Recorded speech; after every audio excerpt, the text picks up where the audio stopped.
Sir starting में जब यहाँ पे शिफ्ट हुआ था मैं श्रीनगर से देहरादून में, तो मैं एक मोटो लेके आया था कि मुझे सिविल सर्विसेज की तैयारी करनी है और दो मेंस भी दिए लोअर के, और इस बार पीसीएस का मेंस भी दिया है। पढ़ाई का तो कोई क्राइटेरिया है नहीं सर, कितने घंटे बैठना है, कितने घंटे पढ़ना है। मतलब छोटी मोटी नौकरी तुरंत मिल जाए उसमें बेनिफिट है, और यूनिक अगर किसी के पास है, यूनिक से अच्छा ऑप्शन कुछ भी नहीं है। अभी कुछ टाइम ऐसा भी डार्क पीरियड आया कि यार होगा नहीं होगा, इसमें कैसे होगा, कैसे करना है आगे। एट लास्ट सब ठीक हुआ सर, और फिर रिजल्ट हो रहे हैं, फिर आ रहे हैं, जो एग्ज़ाम फेयर हो रहे हैं तो रिजल्ट फेयर आ रहे हैं सर। नमस्कार, स्वागत है आपका एक बार फिर से सक्षम अकेडमी के यूट्यूब चैनल पे। सबसे पहले तो आप सभी लोगों को कारगिल विजय दिवस की हार्दिक शुभकामनाएं। और जैसे कि आप सभी लोग जानते हैं कि हमारी कोशिश है यहाँ पे उन सभी सक्सेसफुल लोगों को बुलाने की जिन्होंने पर्टिकुलर अभी तो UKSSC को हम टारगेट कर रहे हैं, उसमें सफलता प्राप्त की है। ऑलरेडी हमने 3 इंटरव्यू यहाँ पे कर दिए हैं। इंटरव्यू की इस कड़ी में आज हमारे साथ यहाँ पे हैं राकेश बिस जी। राकेश बिस जी के बारे में मैं आपको थोड़ा सा बताऊं तो इन्होंने काफ़ी एग्ज़ाम क्वालिफाई किए हैं। 2018 या 19 से जो कंटिन्यूसली एग्ज़ाम हो रहे हैं, लगभग वो सारे एग्ज़ाम इन्होंने क्वालिफाई किए हैं। फिर उसमें अगर हम वीडियो की बात करें, पटवारी की बात करें, 2 कनीज सहायक की बात करें, वन रक्षक की बात करें, लगभग इन्होंने हर एक एग्ज़ाम को क्वालिफाई किया है। तो सबसे पहले मैं यहाँ पे राकेश बिस जी को अकेडमी की तरफ से आपको बहुत बहुत शुभकामनाएं। आपने बैक टू बैक इतने सारे एग्ज़ाम क्वालिफाई किए हैं। सक्षम अकादमी के ऑनलाइन प्लेटफॉर्म में बुलाने पर आपका आभार है सर। तो ये हमारे साथ हैं राकेश बिस जी, और आज इस इंटरव्यू में हम कौन सी बातें करने वाले हैं वो मैं बातें आपको बता दूं, क्योंकि काफ़ी कमेंट हम देखते हैं कि सबसे ज़्यादा जो है कि यार आप लोग जो है स्ट्रैटेजी और बुक्स को नहीं पूछते हैं। आप इंटरव्यू को पूरा देखा करें, क्योंकि बुक्स और स्ट्रैटेजी को डेफिनेटली वहाँ पे जितने भी लोग यहाँ पे आए उन्होंने बताई है। स्ट्रैटेजी के बारे में आपको एक बात और बता दूं कि हर एक व्यक्ति की अपनी डिफरेंट स्ट्रैटेजी होती है। आप ये नहीं कह सकते हो कि जिस बेसिस पे उन्होंने अपनी तैयारी की है उसी बेसिस पे आप अपनी तैयारी करें। आपको इन इंटरव्यू से कुछ चीज़ें सीखनी है और उनको अपने पढ़ाई में इम्प्लीमेंट करना है। ऐसा नहीं कि आप जो ये बात बता रहे हैं आपको वही सारी चीज़ें फॉलो करनी है। इनको सुन के आपको अपने लिए अपनी खुद की स्ट्रैटेजी बनानी पड़ेगी। तो राकेश बिस जी, आपसे मैं सबसे पहला क्वेश्चन आप से मैं ये जानना चाहूँगा कि आप जो हैं ये गवर्नमेंट जॉब की तैयारी कब से कर रहे हैं, और कब आपने जो है स्टार्ट किया था कि यार मुझे एक गवर्नमेंट सर्वेंट बनना है? सर तैयारी तो मैंने जब मैं HNV श्रीनगर गढ़वाल विश्वविद्यालय से ग्रेजुएशन कर रहा था उस दौरान से स्टार्ट कर दी थी। लेकिन प्रॉपर तैयारी में जब मैं मार्च 2017 से आया हूँ, जब मैं यहाँ देहरादून शिफ्ट हो गया था श्रीनगर से, तो तब से ही मेरी तैयारी स्टार्ट हो गई थी सर। तो यहाँ पे देखिए, आप काफ़ी लंबे समय से जैसे तैयारी कर रहे हैं, आपने काफ़ी एग्ज़ाम निकाले हैं। एग्ज़ाम निकालते हुए आपको स्टार्टिंग में असफलताएं भी मिली होंगी, तो क्या आपने पहले से ही जो है UKSSC के एग्ज़ाम की तैयारी करी, या फिर काफ़ी लोगों को मैंने सुना है लोग बैंक की तैयारी करते हैं, CGL की तैयारी करते हैं और स्टेट पीसीएस वगैरह की तैयारी करते हैं, क्या आपने ऑलरेडी पहले से UKSSC की तैयारी की थी? नहीं सर, स्टार्टिंग में जब यहाँ पे शिफ्ट हुआ था मैं श्रीनगर से देहरादून में, तो मैं एक मोटो लेके आया था कि मुझे सिविल सर्विसेज की तैयारी करनी है। लेकिन मैंने सिविल सर्विसेज में भी सारी जितने UKPSC ने प्री करवाए, प्रीलिम्स एग्ज़ाम कराए, उनमें मेरा सिलेक्शन हो गया था, और दो मेंस भी दिए लोअर के, और इस बार पीसीएस का मेंस भी दिया है सर। लेकिन उसमें कोई अभी तक 2 मेंस में तो रिज़ल्ट आया नहीं मेरे पक्ष में, इसलिए मुझे ग्रुप C की तरफ रुझान इधर को आया मेरा। जी हाँ, देखिए यहाँ पे एक सीखने वाली बात यह है कि अक्सर हमने ये चीज़ें देखी हैं कि जो थोड़ा बच्चा पढ़ने में थोड़ा अच्छा होता है या फिर फाइनेंशियली थोड़ी ठीक होता है घर से, जिसके पास फीस इतनी है कि वो चलिए सिविल की तैयारी कर सके, और जिसके पास थोड़ा टाइम होता है वो सिविल की तरफ काफ़ी रुझान होता है। लेकिन अक्सर हम बड़ी चीज़ों को पाने के चक्कर में, या मैं कह सकता हूँ छोटी छोटी चीज़ें अपने हाथ से गंवा देते हैं। ऐसे बहुत सारे एग्जाम्पल्स हमारे बीच में हैं जो बड़ी तैयारी कर रहे थे लेकिन छोटे फॉर्म को नहीं फील किया या छोटे एग्ज़ाम्स को फील नहीं किया, और आज भी वो बड़े एग्ज़ाम की तैयारी में लगे हुए और उनके हाथ में कुछ भी चीज़ें नहीं है। तो हमेशा आप पहले जो भी तैयारी कर रहे हैं साथ साथ में एक छोटा एग्ज़ाम ज़रूर निकाल लें, और उस बिहा पे आप जो है अपने आगे की तैयारी कर सकते हैं। तो राकेश बिस जी, मुझे बताइए, मैं सबसे पहले आपसे यही क्वेश्चन आंसर चाहूँगा। काफ़ी लोगों के जो सवाल होते हैं कि आपने जो आपकी स्ट्रैटेजी रही है, कितने घंटे आप पढ़ाई करते थे, और वो बुक्स बता दीजिए जिससे जितने भी यहाँ पे एस्पिरेंट हैं, जो अभ्यर्थी हैं जो तैयारी कर रहे हैं, उनको हेल्प मिले। कौन सी किताबें थी आपने जो पढ़ी हैं? सर पढ़ाई का तो कोई क्राइटेरिया है नहीं सर, कितने घंटे बैठना है, कितने घंटे पढ़ना है। आप ज़्यादा बैठ के भी आउटपुट नहीं आ रहा है तो उस पढ़ाई का फ़ायदा नहीं है। कम बैठ के अगर कम टाइम में अगर स्मार्ट स्टडी कर सकते हैं तो कुछ आउटपुट आ रहा है तो उस पढ़ाई को हम वो मान सकते हैं। और इसमें मैंने सर उत्तराखंड के लिए तो परीक्षा वाणी आपका 75+ सिलेबस इसमें % सिलेबस में कवर हो जाएगा। बाकी विन सर की ईयर बुक है, और हिस्ट्री के लिए अजय रावत और मेहरबान सिंह गुसाई पढ़ी, और राजेंद्र बलोदी, और बाकी रिफ्रेशर के तौर पर मैंने वो 1 लाइनर BS नेगी भी पढ़ी सर। ठीक है, इन्होंने एक बहुत अच्छी बात कही है कि यार देखिए आपको ऐसे कभी बहुत सारे लोग ऐसे होते हैं जो अपना पर्टिकुलर चार्ट बनाते हैं, एक टाइम टेबल फिक्स करते हैं कि मुझे इतने बजे से कितने तक ये सारी चीज़ें पढ़नी है, और जब आप उन सारी चीज़ों को फॉलो नहीं कर पाते हैं, और डेफिनेटली हर रोज़ आप वो सारी चीज़ें फॉलो भी नहीं कर पाते और हो भी नहीं सकते, क्योंकि लाइफ में बहुत सारी चीज़ें होती रहती हैं। तो डिपेंड करता है कि आप अगर आप 1 घंटे पढ़ाई कर रहे हैं तो आपका आउटपुट कितना है। ऐसा ना हो कि आप 4 घंटे पढ़ाई कर रहे हैं और आउटपुट आपका 10% भी नहीं है, 50% भी नहीं है। तो जब भी आप पढ़ें तो उसको बहुत अच्छे से पढ़ें और आउटपुट आपका ज़रूर होना चाहिए। अच्छा बीर जी, मुझे आप एक बात बताइए कि जैसे अभी आने हाल में जो है अभी और आगे एग्ज़ाम होने हैं, तो बच्चों को आप क्या बताना चाहोगे, उन सभी लोगों को जो तैयारी कर रहे हैं, क्या रणनीति होनी चाहिए आगे के एग्ज़ाम्स के लिए? क्योंकि देखिए आप भी देख रहे हैं कि थोड़ा पैटर्न चेंज हो रहा है। अगर हम कुछ टाइम पहले की बात करें तो सभी लोग हिंदी उत्तराखंड को फोकस करते थे। उसके बाद थोड़ा सा 2019 वाले अगर हम एग्ज़ाम की बात करें, फिर GS की तरफ लोगों ने रुझान शुरू किया। अब हम देख रहे हैं कि रीजनिंग और कंप्यूटर भी काफ़ी अच्छे लेवल का आने लगा है, और अब ये भी देख रहे हैं कि हम जो क्वेश्चन पेपर वो कॉन्सेप्चुअल बेस पूछा जा रहा है, और जो फैक्ट्स वो होते थे, फैक्चुअल टाइप के क्वेश्चन होते थे, वो कम पूछे जा रहे हैं। तो आगे की रणनीति क्या होनी चाहिए सभी अभ्यर्थियों के लिए? सर मैं यही कहना चाहूँगा, जो नए रिफ्रेशर आएंगे, जो फ्रेशर बच्चे आएंगे तैयारी में, उनको एक बारी तो डीप स्टडी करनी चाहिए, कॉन्सेप्ट बनाने चाहिए। उसके बाद ही आप किसी एग्ज़ाम को, मतलब चाहे ग्रुप C हो या सिविल का एग्ज़ाम हो, उसको क्रैक कर सकते हैं, क्योंकि उससे आपके एक तो कॉन्सेप्ट अच्छे हो जाएंगे और आपके सोचने, वहाँ पे क्वेश्चन टैकल करने की स्किल भी बढ़ जाएगी सर। अच्छा, आपको क्या लगता है, जैसे अभी हमने भी अक्सर देखा है कि जो बच्चे हैं वो बहुत बड़ी तैयारी करते नहीं हैं, या फिर सबको ये होता है यार कि जो भी आता है ये पूछता है कि यार सिलेबस हमारा कितने टाइम में ख़त्म हो जाएगा। आते हैं हम भी, वही होता है कि यार 5 to 6 मंथ्स में हो जाएगा, क्योंकि यहाँ पे बैठना बहुत लोगों को पसंद नहीं है यार, कि हम कैसे, मतलब वो एक ठहराव किसी के अंदर बहुत कम देखा गया अभ्यर्थियों के अंदर। अगर लाइफ में अगर ठहराव है, पढ़ने के प्रति ठहराव है, तो डेफिनेटली आप कोई बड़ा एग्जाम भी निकाल सकते हैं। लेकिन ग्रुप C में पर्टिकुलरली देखा गया है कि ठहराव बिल्कुल भी नहीं है। 4-5 महीने में सभी लोग सोचते हैं कि एग्ज़ाम क्वालिफाई हो जाएगा। आप ऐसे अभ्यर्थियों को क्या कहना चाहेंगे, क्योंकि 4-5 महीने में तो कहाँ इतना सिलेबस कंप्लीट हो पाता है? सर सक्सेस होने के लिए पेशेंस बहुत ज़रूरी है। बिना पेशेंस के आप एकदम, बच्चों में शॉर्टकट वो आ गया, शॉर्टकट करने का तरीका आ गया कि ऑनलाइन माध्यम से देख लिया, थोड़ा सा 1 लाइनर पढ़ लिए, और ये है कि मतलब छोटी मोटी नौकरी तुरंत मिल जाए, उसमें बेनिफिट है। लेकिन अगर कुछ बड़ी, अगर ग्रुप C के साथ साथ कुछ बड़ा भी करना चाहते हैं, सिविल की तैयारी भी करना चाहते हैं, या कोई RO आने वाले हैं उसमें करना चाहते हैं, तो आपको एक बारी मतलब जो ऑथेंटिक किताबें हैं उनको पढ़ना बहुत ज़रूरी है सर। अच्छा, जैसे आपने PCS के एग्ज़ाम भी क्वालिफाई किए हैं, अभी आपने मेंस भी दिया है, तो आपको क्या लगता है कि जो जितने भी अभ्यर्थी हैं वो, बहुत सारे लोग PCS की तैयारी नहीं करते हैं या फिर ये कोई ट्रिपल तक की ही सीमित रह जाते हैं, तो ऐसे लोगों को आप क्या सलाह देना चाहोगे कि आप कैसे, मतलब आगे कैसे बढ़ना है? सर ये है कि जो बच्चे आएंगे नए, उनको एक बार तो डीप स्टडी करनी चाहिए, उसके बाद भी विश्लेषणात्मक जो स्टडी होती है वो करनी चाहिए।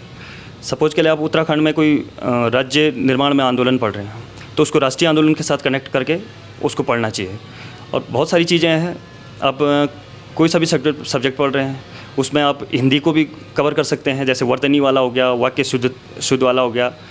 तो ये चीज़ें हैं सर, पढ़ाई उस सब विश्लेषणात्मक होनी चाहिए पढ़ाई सर। जी हाँ, बिल्कुल। एक तो पहली बात इन्होंने कही है कि आपको एक तो मेंटली प्रिपेयर रहना पड़ेगा। 5-6 महीने में एग्ज़ाम नहीं निकलते हैं। एग्ज़ाम निकलने के लिए आपको थोड़ा सा समय देना पड़ेगा, 1 साल, 2 साल, 3 साल, इतना भी हो सकता है। एटलीस्ट 1.5 से 2 साल तो आपको देना पड़ेगा, जब तक आपके सब्जेक्ट में थोड़ी कमांड नहीं हो जाती है। उसके बाद भी आपको पढ़ाई तो करते रहना पड़ेगा, और साथ साथ में आपको चीज़ों के लिए जो विश्लेषणात्मक जो चीज़ें होती हैं वो भी आपको चीज़ें देखनी पड़ेंगी। कनेक्टिविटी आपके अंदर होनी चाहिए, और वो तभी हो पाती है जब आप लोग सब्जेक्ट को डीप पढ़ते हैं। अदरवाइज़ आप कनेक्टिविटी भी नहीं बना पाते हैं, या एक दूसरे के साथ लिंक करना आपको नहीं आता है। तो वो लिंक तभी कर पाओगे आप जब आप जो है सब्जेक्ट को अच्छे से पढ़ोगे। अच्छा बिजी, आप मुझे एक चीज़ बताइए, जैसे अब आगे एग्ज़ाम होने, तो आप मुझे पर्टिकुलर ऐसी चीज़ें बताइए, जैसे बहुत सारे लोग 50 किताबों को लेकर बैठ जाते हैं, तो उत्तराखंड के लिए कौन सी किताबें हैं जो बच्चे को पढ़नी है? इसी टाइप से आपके पास जैसे हमारे पास GS की जो बुक होती है, या फिर हिंदी के लिए, वो पर्टिकुलर आप बुक्स बता दीजिए सभी अभ्यर्थियों को। सर जीएस की बात करूँ तो जीएस में सबसे पहले तो हिस्ट्री आता है। हिस्ट्री के लिए आप अनसाइन हिस्ट्री के लिए एक तो जहाँ और सिरमाली भी पढ़ सकते हैं, और यूनिक अगर किसी के पास है, यूनिक से अच्छा ऑप्शन कुछ भी नहीं है। अनसाइन के लिए मॉडर्न भी उसी से वो मिडवेल भी उसी से हो जाएगी, और मॉडर्न के लिए जो स्पेक्ट्रम है, स्पेक्ट्रम अच्छी किताब है। बाकी सर जो जैसे जोग्राफ़ी में है, जोग्राफ़ी इंडियन अगर जोग्राफ़ी करनी है तो एक पेरियार पब्लिकेशन की किताब है, अच्छी है, डॉक्टर अरविंद कुमार जी उसके राइटर हैं। और साथ में चतुर्भुज मेमोरिया और गोपाल सिंह, इस टाइप की किताबें पढ़ सकते हैं। और इनके साइड आप वो भी है, महेश बड़वाल जी भी हैं, उनकी किताबें भी पढ़ सकते हैं। अब रही सर पॉलिटी की बात, पॉलिटी के लिए लक्ष्मीकांत है, अगर कोई डीप पढ़ना चाहता है तो इसमें बेयर एक्ट पढ़ सकता है। और बाकी तो इसकी परीक्षा वाणी भी है। बाकी ये चीज़ें हैं। उत्तराखंड में तो हो ही गया सर। कंप्यूटर के लिए सर परीक्षा मंथन बेस्ट रहेगी, परीक्षा मंथन की किताब। ठीक है, तो इन्होंने जो आपको बुक्स सजेस्ट की हैं, तो आप लोग भी जो है उन बुक्स को अगर आपके पास अवेलेबल हैं तो अच्छी बात है, अगर नहीं है तो आप इन सारी चीज़ों से या अपनी जो बुक लिस्ट है उनको बना सकते हैं और उसके अकॉर्डिंग अपनी तैयारी कर सकते हैं। अच्छा, जैसे हम उत्तराखंड की बात करें तो उत्तराखंड में आपको बहुत सारी बुक्स मिलती हैं, बहुत सारा एक कॉन्फ्लिक्ट चलता है कि इसमें आंसर कुछ अलग है, उसमें आंसर कुछ अलग है, और डेफिनेटली हिस्ट्री में ये बहुत सारी चीज़ें होती हैं, जिसने अपने बेसिस पे लिखा है उस बेसिस पे जो है आंसर भी चेंज होते रहते हैं। तो ऐसी कौन सी ऑथेंटिकेटेड वो बुक्स होती हैं जिनको हर एक अभ्यर्थी को पढ़ना चाहिए उत्तराखंड के लिए पर्टिकुलर? जैसे परीक्षा वाणी तो सभी पढ़ें, उसके अलावा कौन सी किताब होंगी जो सभी को पढ़नी चाहिए? कि सर कॉन्फ्लिक्ट तो हिस्ट्री में होता है सर, हिस्ट्री को लेके है। बाकी इसमें आयोग ने अभी तक पिछली बारी जो एक क्वेश्चन आया था, जैसे जो आईने अकबरी में कुमाऊं के परगने हैं करके 28 उसका आंसर दिया था, 28 नहीं 24 आंसर माना था, लेकिन बाद में डिलीट कर दिया था। और यशवंत कट हाउस में वही आंसर 28 था। तो आयोग किसी नाजायज़ किसी किताब को तो ऑथेंटिक नहीं मान रहा है, लेकिन अजय रावत को पढ़ना ठीक रहेगा हिस्ट्री के लिए, क्योंकि उन्होंने थोड़ा मॉडिफाई किया है यशवंत कट हाउस और शिव प्रसाद डबराल की किताबों से, जो उनका कलेक्शन किया है उन्होंने। हिस्ट्री के लिए अजय रावत इनफ हो जाएगी सर। तो आपने जाना कि आपके लिए जो है अजय रावत जी जो हैं काफ़ी बेस्ट बुक रहेंगी। हाँ, अगर आपने चीज़ें पढ़ ली हैं, अगर आपको मास्टरी अगर एक सब्जेक्ट में करनी है, देखिए एग्ज़ाम निकालने के लिए आपको बहुत सारी किताबें पढ़ने, मुझे लगता नहीं है ज़्यादा पढ़नी चाहिए। आप 1-2 किताबें पढ़िए और उनको बार बार पढ़िए, रिवीजन आपका अच्छा होगा। और अगर आपको एलिमिनेशन करना आता है एग्ज़ाम में तो डेफिनेटली आप बहुत अच्छा कर सकते हैं। वेल, साथ साथ में आप मुझे बताइए कि हिंदी के लिए कौन सी बुक बेस्ट रहने वाली है? आगे यूकेपीएससी के भी जैसे एग्ज़ाम है और यूकेपीएससी के एग्ज़ाम होंगे, तो हिंदी के लिए कौन सी बुक होगी जो आप सजेस्ट करेंगे? सर हिंदी के लिए तो यूकेपीएससी के परिप्रेक्ष्य में देखेंगे तो अर्धे बाहरी बेस्ट रहेगी। और अभी तो मार्केट में किताबें तो हिंदी की दुनिया भर के आ चुकी हैं, लेकिन उसमें भी राजपाल सिंह भी ठीक लगी मुझे किताब, और लुसेंट की भी ठीक है हिंदी। बाकी तो सर यही है। तो देखिए, ये जितने भी लोग यहाँ पे आते हैं आपको बुक्स बहुत ज़्यादा सजेस्ट करेंगे। जैसे अभी हिंदी की यहाँ पे इन्होंने 3 किताबें बता दी हैं, तो क्योंकि ये लोग काफ़ी लंबे समय से तैयारी कर रहे हैं और ये एक बुक को पढ़ने के बाद दूसरी बुक की तरफ स्विच करते हैं। 2 बुक पढ़ ली, 2 के बाद तीसरी बुक में तरफ स्विच कर जाते हैं। तो आप अभी ऐसा नहीं कि आप 3 किताबें लेके बैठ गए, आप पहले एक किताब लीजिए, हरदी बहरी की लेनी, आप उसे पढ़ लीजिए, बहुत अच्छे से पढ़ लीजिए। अगर आपने वो नहीं पढ़ी तो पहले लूसेंट से आप स्टार्ट कर सकते हैं, लेकिन पढ़िए। ऐसे नहीं कि घर में जाके आपने 4 किताबें ले ली और एक भी नहीं पढ़ी जा रही हैं। तो एक बुक लीजिए, पहले उसे अच्छे से कंप्लीट कीजिए, उसके बाद आप और बुक्स में स्विच कर सकते हैं।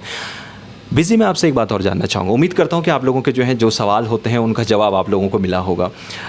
बहुत सारे लोग जो हैं तैयारी करते करते एक आध नंबर से रुक जाता है, और आप तो ऑलरेडी जो है वीडियो में ऑलरेडी सेलेक्टेड कैंडिडेट हैं। उन सभी कैंडिडेट में आपका नाम है जिनको काफ़ी बार लास्ट टाइम बहुत ताने सुनने पड़े थे। तो अभी लास्ट टाइम का एग्ज़ाम हुआ था और इस टाइम के एग्ज़ाम में काफ़ी डिफरेंस तो आपने देखा होगा, लेकिन आप मुझे बताइए, आपने लास्ट टाइम जब एग्ज़ाम हुआ था वो कैंसिल हुआ, उसके बाद अपने आप को कैसे मैनेज किया? क्योंकि अभी हमारे जानने में से बहुत सारे लोग हैं जो काफ़ी अच्छे थे लास्ट टाइम, लेकिन इस बार उनका सिलेक्शन नहीं हो पाया। तो आपने कैसे अपने आप को मैनेज किया उन सारी चीज़ों से? वो जो एक फेयर है एग्ज़ाम का, यार कि अब निकलेगा या नहीं निकलेगा, तो कैसे आपने जो है इन सारी चीज़ों को टैकल किया अपनी लाइफ में? सर जो पिछली बार वीडियो का एग्ज़ाम कैंसिल हुआ था तो सर काफ़ी कुछ टाइम ऐसा भी डार्क पीरियड आया कि यार होगा नहीं होगा, इसमें कैसे होगा, कैसे करना है आगे। लेकिन सेल्फ कॉन्फिडेंस और सेल्फ मोटिवेशन भी ज़रूरी है सर इसके लिए। फिर ये था कि आगे पोस्ट तो आनी है, कोई नहीं, हमने सेक्रीफाइस किया तो आज एग्ज़ाम अच्छे हो रहे हैं, फेयर हो रहे हैं सर, उसके लिए खुशी है। बाकी तो यही रहा फिर सर। चलिए ठीक है, इनको फेयर एग्ज़ाम होगा इस बात की खुशी है, क्योंकि एग्ज़ाम भले लास्ट टाइम कैंसिल हो गया हो लेकिन इस समय ये सिलेक्टेड हैं, तो इनके लिए तो ये है कि चलो ठीक है हमें मिल गया, लेकिन शायद जिनका नहीं हुआ है उनके लिए हमें दुख भी है, जो अच्छे बच्चे थे, अच्छे कैंडिडेट थे। वेल अब बाय गॉड ग्रेस अब क्या कर सकते हैं, लेकिन मुझे उम्मीद है कि जिन लोगों का इस बार नहीं हुआ है उनका अगली बार कहीं ना कहीं 100% होगा, 100 नहीं 101% होगा। तो बिजी जैसे दोस्त बहुत सारे होते हैं, आपकी लाइफ में ऐसे कौन से दोस्त थे? क्योंकि देखिए इस समय आप कभी भी अगर आप लाइफ में ऐसे मोड़ पे आ जाएं जहाँ पे आपको लगता है यार कि अभी कुछ भी नहीं है, आप क्या करें क्या ना करें, बहुत सारे ऐसे सिचुएशंस होती हैं, तो एक तो फैमिली का सपोर्ट होना बहुत ज़रूरी होता है। साथ साथ में मुझे लगा है, हमेशा लगता है कि दोस्त भी अपना एक इम्पॉर्टेंट रोल प्ले करते हैं। आपके वो कौन से दोस्त हैं जिन्होंने ऐसे टाइम पे आपको हमेशा सपोर्ट किया हो, यार बिजी, यार बिज ऐसे करना है, बिज तो कर लेगा, ऐसे बहुत सारे दोस्त बोलते हैं। हमारे साथ हमारे दोस्त बहुत सारे हैं जो ऐसी बातें करते हैं, हमने सुना है। तो आपके ऐसे कौन से दोस्त हैं जो आपको हमेशा सपोर्ट करते हैं? सर प्रयाग में जिनके उससे गया था मोटिवेशन से, सबसे पहले तो मेरे बड़े भैया हैं, उन्होंने काफ़ी मोटिवेट किया मुझे कि आगे पोस्ट और भी आने हैं, कोई नहीं, एक कैंसिल हो गया तो कोई नहीं, इसमें आगे हो जाएगा, तैयारी पर लगे रहो। और भी साथी हैं जैसे उमेश है, एक डॉक्टर केदार भाई हैं, इनसे भी काफ़ी मोटिवेट हुए हैं। और बीच में पंकज गोदयाल जी भी हैं, इनसे भी काफ़ी कुछ सीखने को मिला है सर, इनने भी काफ़ी। तो अभी तो ये है कि नाम अभी इतने कम पड़ जाएं गिनवाने, है ना, क्योंकि दोस्तों का एक बहुत इंपॉर्टेंट रोल होता है। अगर आपके दोस्त बहुत अच्छे हैं, आपके साथ वाले बहुत अच्छे हैं, तो कहीं ना कहीं आपका एक जो इन्वायरमेंट होता है, सराउंडिंग जो लोग होते हैं, वो आपको हमेशा प्रेरित करते हैं आगे बढ़ने के लिए। जब कभी लाइफ में कभी आपको ये लगा हो यार कि अब कुछ भी नहीं रहा है, अब तो बहुत मुश्किल हो जाएगी, तो ऐसे टाइम पे फिर आप कौन सी चीज़ें करते हैं? मतलब कि कैसे आप इन सारी चीज़ों को फेस करते हैं जब आपको लगता है कि अब कुछ भी नहीं है, अब शायद ही कुछ हो पाएगा मेरा आगे? या फिर एक बहुत सारी बात ऐसा देखा गया है कि एक फैमिली प्रेशर होता है, जैसे जो भी बॉयज़ हैं 30-31 में पहुंच गए हैं, 28-30 साल में पहुंच गए हैं, शादी की प्रॉब्लम है, उम्र निकलती जा रही है, क्या आपको ऐसे फैमिली प्रेशर पर कभी रहा है ऐसे? नहीं सर, फैमिली ने तो हमेशा सपोर्ट किया है और मोटिवेट किया है कि तैयारी करते रहो, शादी तो जब एज होगी तो जब होनी होगी हो ही जाएगी। बाकी तो सर जैसे आपने कहा कि सर जब एक डार्क पीरियड आपको कहीं रोशनी नहीं दिखती है, तो उस टाइम पर सर यही था कि ऑनलाइन थोड़ा सा ऑनलाइन माध्यम से देख ले। दो बार, एक तो लॉकडाउन के टाइम पे इस टाइप का डार्क पीरियड आया, और उसके बाद ही सर जब ये वीडियो का पेपर कैंसिल हुआ, दो पीरियड ऐसे आए इस लाइफ में प्रिपरेशन के दौरान। तो ऐसा लग रहा था सर कब होगा क्या होगा, यहाँ ऐसे ही अगर पेपर एग्जाम होते रहे तो बहुत मुश्किल है। लेकिन एट लास्ट सब ठीक हुआ सर, और फिर रिज़ल्ट हो रहे हैं, फिर आ रहे हैं, जो एग्ज़ाम फेयर हो रहे हैं तो रिज़ल्ट फेयर आ रहे हैं सर। जी हाँ, देखिए लाइफ में प्रॉब्लम आना it's a parts of life, वो पार्ट्स ऑफ लाइफ होता है। आप कुछ भी कर रहे हैं, प्रॉब्लम्स लाइफ में आती हैं, लेकिन उन प्रॉब्लम्स को टैकल करना it's a art of life. कि आप उस प्रॉब्लम को कैसे टैकल कर रहे हैं, उस प्रॉब्लम को कैसे फेस कर रहे हैं, तो ये एक आर्ट होती है, और ये आर्ट आपको सीखनी पड़ेगी। ये मैं केवल इसलिए नहीं कह रहा हूँ कि आप लोग एक गवर्नमेंट एग्ज़ाम की तैयारी कर रहे हैं, मैं हर एक उस अभ्यर्थी को कह रहा हूँ, लाइफ में अभी तो छोटे हैं या बड़े हैं, आपको लाइफ इतनी बड़ी लंबी लाइफ है यार, तो कहीं ना कहीं आपको बहुत सारे फेजेस मिलेंगे, ये अप्स डाउन्स तो चलते रहते हैं, लेकिन आपको कैसे उन चीज़ों को हैंडल करना है ये आपको सीखना पड़ेगा, और वक्त के साथ वो चीज़ें आदमी सीख ही लेता है। इस समय अपने आप को बहुत अच्छे से मैनेज कर लीजिए। तो बिजी, आज का मेरा लास्ट सवाल आपसे, जितने भी अभ्यर्थी हैं जिनका बहुत लंबे समय से एग्ज़ाम नहीं निकल पा रहा है, बहुत परेशान हैं, बहुत सारे लोगों, मैंने बहुत परेशान देखा है, तो ऐसे लोगों को आप क्या मैसेज देना चाहोगे? सर यही कि अभी टफ टाइम है उनके साथ, काफ़ी ऊपर वाला उनकी परीक्षा ले रहा है अभी, अगर वो परीक्षा पूरी हो जाएगी तो इनके यहाँ से एग्ज़ाम निकलने भी बहुत ईजिली शुरू हो जाएंगे सर, और पेशेंस बना के रखना चाहिए तैयारी में, यही है सर। जी हाँ, देखिए लाइफ में आपको पेशेंस बहुत ज़रूरी है। पेशेंस एंड पैशन दो अलग अलग टर्म्स हैं। डेडिकेशन, हार्ड वर्क, अगर आपके अंदर है ये सारी चीज़ें, थोड़ा जुनून होना चाहिए, ठहराव होना चाहिए, यानी धैर्य बनाए रखिए थोड़ा। हार्ड वर्किंग अगर आप हैं तो आप वो चीज़ें कर लेंगे जो आप करना चाह रहे हो, या जिसमें आपको ऐसा लग रहा है यार मेरा कैलिबर है। तो उम्मीद करता हूँ कि आपको जो बिजी ने जो चीज़ें बताई हैं, आप लाइफ में उन सारी चीज़ों को थोड़ा इंप्लीमेंट करने की कोशिश करेंगे। और हमारा यहाँ पे मोटो ये बिल्कुल नहीं है कि आप जो चीज़ें ये बता रहे हैं सेम वही सारी चीज़ें कीजिए। आपको बस चीज़ों को सीखना है, आपको चीज़ें सीखनी है कि यार ऐसे लोगों ने जिन्होंने 2-2 बार वीडियो को एग्ज़ाम दिया और फिर भी क्वालिफाई किया है, और लाइफ में जो असफल भी हुए हैं उनको कैसे उन्होंने हैंडल किया है, तो आपको बस केवल अपनी स्ट्रैटेजी बनानी है, उन सारी चीज़ों को फॉलो करना है जो ये बता रहे हैं, बस अपनी स्ट्रैटेजी बनाइए। तो उम्मीद करता हूँ कि आपको इन सारी चीज़ों से कुछ सीखने को ज़रूर मिला होगा। तो इंटरव्यू की इस कड़ी में आज हमारे साथ बिज़ी थे, तो बिज़ी आपका बहुत बहुत शुक्रिया। और मुझे उम्मीद है कि अभी अपर पीसीएस का एग्ज़ाम रिज़ल्ट आएगा तो उसमें डेफिनेटली आपका नाम होगा और ज़रूर फिर हम आपको जो है सबसे रूबरू करवाएंगे। तो आज के इस वीडियो में इतना ही, मिलते हैं हम एक और नई वीडियो के साथ। तब तक के लिए bye bye, take care and thanks to all.